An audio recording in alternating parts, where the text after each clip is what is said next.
from being a performer, right, an individual performer, to all of a sudden my performance needing to be around how do I empower my team. Hmm. So that was an important jump. So I am, thanks to that question, I'm doing a little bit of these moments, leapfrog moments, in my career. And really, the main difference between the non-leader to the leader role has been that shift of focus from it's about me and my performance and my numbers and me fulfilling quotas and me turning in assignments on time to how do I make sure that I create the space, the psychological safety, the challenge, right? Because we want to challenge our Yeah. team Yeah. to grow and develop and become their best selves. So it's no longer about me, it's about them. Your mess is your message, or Mhm. your test is your testament. So, what was my mess? Finding confidence in, for instance, what I mentioned before, stepping into that executive role. It was terrifying. I did not know, I'd never been an executive before. I didn't know what to do. But had I had some of the tools in my book, which, by the way, are the ones that I've used throughout writing the book, because I have found myself in a lot of self-doubt as I'm writing the book, and I've used these tools, but I wish I would have had these tools already in those really difficult moments in my career. So it's my gift.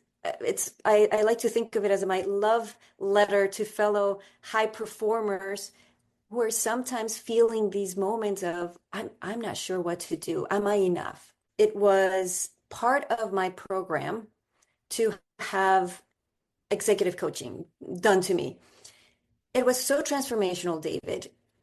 Looking at all the assessments, personality assessments, strengths assessments, communication style, everything that I do now with my students, with my coachees, my mentees, and seeing in on paper all of the things that made me me, that for whatever reason I didn't have so clearly in front of me. Maybe they were there. I was maybe assuming I could do something well or not.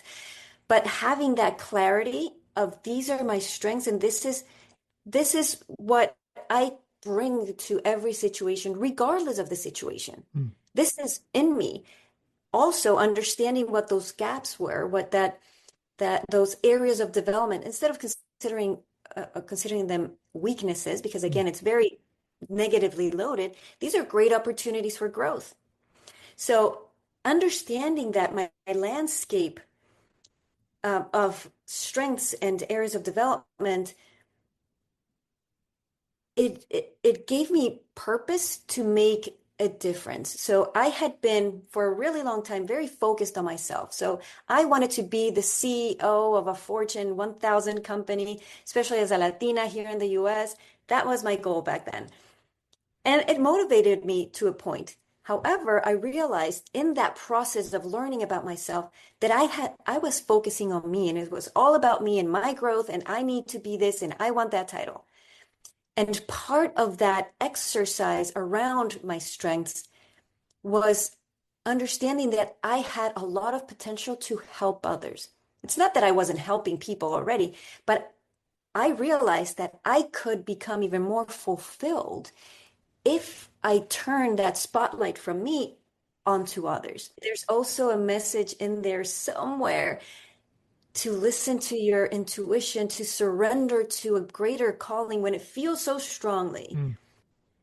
to trust that you are aligned, that you are on a wavelength that will eventually bring you where you need to go.